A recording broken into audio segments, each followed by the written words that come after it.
Hey guys, welcome back to the Snap Ring Chronicles. Today we're back at you with a tool video. Today we have a Ratchet, and it's a SATA or SATA 120. And before we jump into it, if you can give me a like and also subscribe to this channel. If you find these videos helpful or entertaining in any way, it would really help me out. Okay, so here I have this SATA Ratchet, and the stock number is ST12974. It's a 3/8 drive. It says lifetime warranty, and on it says SATA 120, and on the switch it has 3 degrees, and that's for the 3 degrees of arc swing for this ratchet. On the back it says imported by, no surprise here, Apex Tool Group, and this is made in Taiwan. So there's a look at the back. And Apex Tool Group, they make a lot of different tools, a lot of different ratchets. They also make Gearwrench, and this is a copy of the Gearwrench. The Gearwrench 120 XP.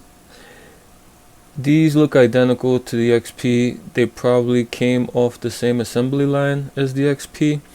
This I bought for $17.45 on Amazon. The same 3/8 ratchet, same length 3/8 ratchet on Amazon for Gearwrench of their 120 XP is selling for $40 right now. So less than half. The SATA costs less than half of what the Gearwrench costs. But these, I can't see any difference between them. They have the same head with the you see like a chamfering around the head here. You see like that slight angle. The switches are the same. They say, both of them say 3 degrees on them. And I don't know, I guess these look like I said, they came off the same assembly line. I can't say what the parts, if the parts are better on the Gearwrench. If, let's say, the metal on the poles is stronger, they use the better metal for those internal parts. I can't say, but from what I see, these are externally at least identical. Okay, to take this apart, there's no quick release on this, by the way. To take this apart, there's just a ring, a snap ring there, and I get my snap ring pliers out, and hopefully I can just grab it in one grab, and there it is. Nothing to see here. Basically just run-of-the-mill snap ring, and you pull up on the gear a little bit,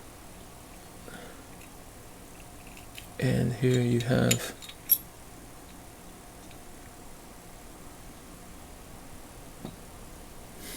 a small plate that holds in the mechanism, very thin, like pretty much all Apex ratchets or made in Taiwan ratchets have these very thin plates. You see on the other side, it's very well greased inside of the ratchet. Okay, and here is the gear. The gear, as you can see, is very well lubricated. Has like a light grease, not an oil. If you could see here. See here on the sides, it looks like they use some kind of grease, like a little grayish in color.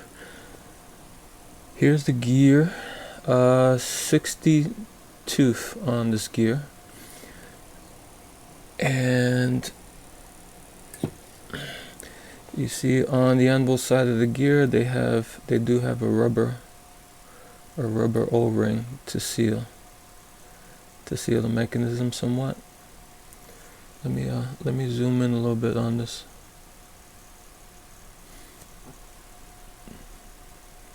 You see the rubber seal there, and there's your ball detent.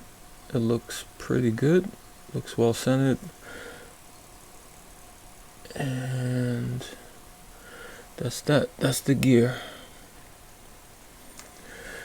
Okay, the interesting part is the pawls.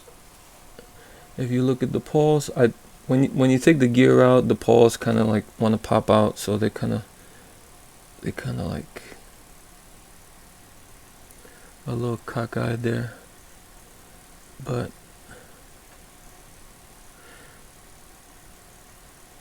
here's what they normally look like. They're side by side, two pawls, 1 2 3 4 5 6 7 8 9, looks like 9 or 10 teeth per paw, and they ride on two small plungers in the switch. I'll take the pawl out, and for some reason on both these and the Gearwrench, one pawl is dark or black, and the other one, they left it just without any paint or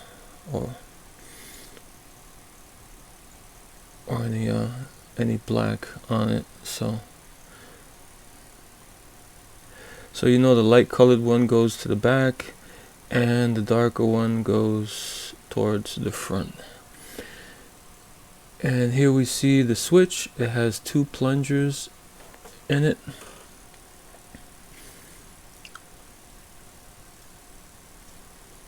Let me grab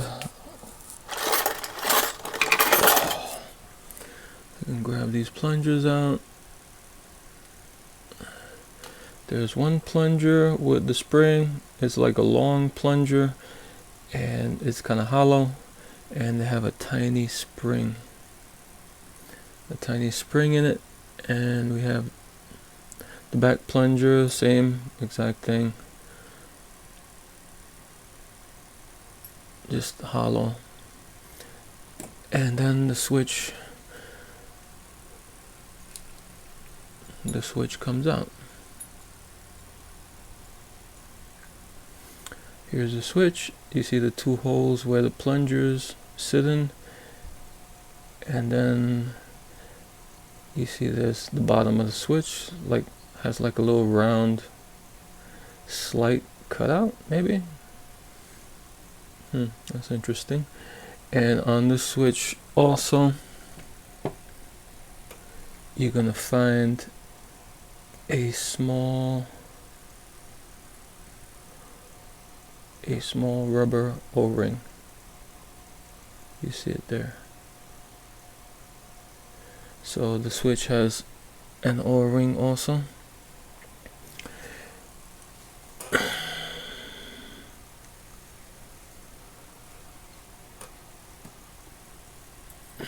And the last thing is, it also has a plunger underneath the switch. And here's that plunger. So it has 3 plungers all together. Here's a look inside the mechanism or the housing. Looks pretty decent. Looks well cut. No problem here. I think these are all done by computer on machines, so they're all uniform. It's not like there's no hand fitting on this. It's all pretty well, like just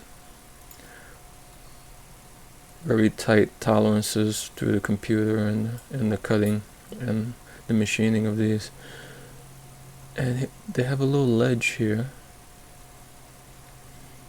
Not sure for what, but that's what it looks like. As like I said before, it's well greased. You see all the grease here and on the back. See all that shiny grease? Okay, getting this back together could be a little bit funny. You just take your bottom plunger and you stick that in the hole. You stick that in the hole there. Okay. And now you take your switch.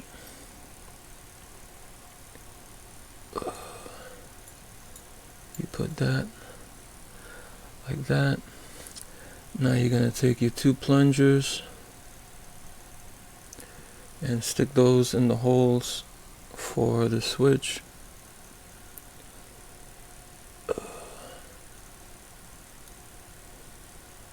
Okay, there's one. Like that, and then the next one in front of it.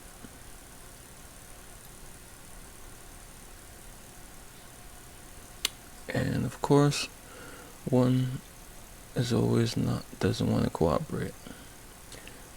So always try it again.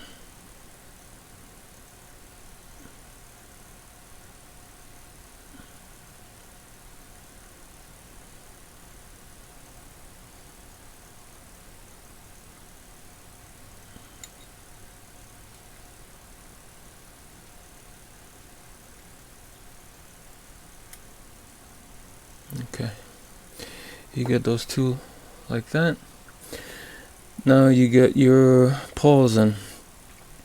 Okay, the way these came out was that the numbers on this one, it has the numbers, looks like 38B, and the numbers were facing the back. So I'm gonna put them in just like they came out. This one also has numbers. This one says 38T, and these numbers were facing front when I took them out, so I'm gonna put them in just like that. And that's how that looks. Yeah, they don't wanna stay stable, but that's how they look side to side next to each other. And this is kind of the hard part, because when you get the gear in, you can get it over the dark pole, but the one in the back kind of wants to doesn't want you to see the gear. Let me see if I'm lucky and I can get it in. No, see, it doesn't want to get seated at the same time. So let's see if I try it again. This time, no. Again, now they both went flying. Okay, I might cut away because I don't want to make this into a 20-minute video, but you get the idea. Have to seat these both.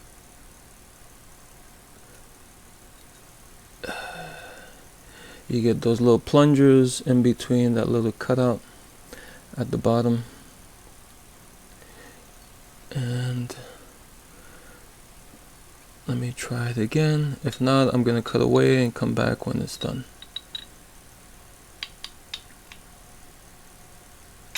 Oh, success. Okay. And that's how it looks when it's ratcheting. You see like the one in the back ratcheting and the one in the front ratcheting, the one in the back, they kind of alternate. That's how you get the 120 positions. But what it gives is that the pole is only half, so you're only engaging half a pole at a time, and the pole only takes up half of the width of the gear. So that's the trade-off. It's not like just one long. Okay, let's see if this cooperates. All right.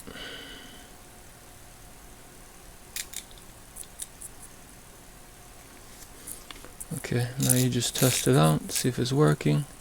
Switch it.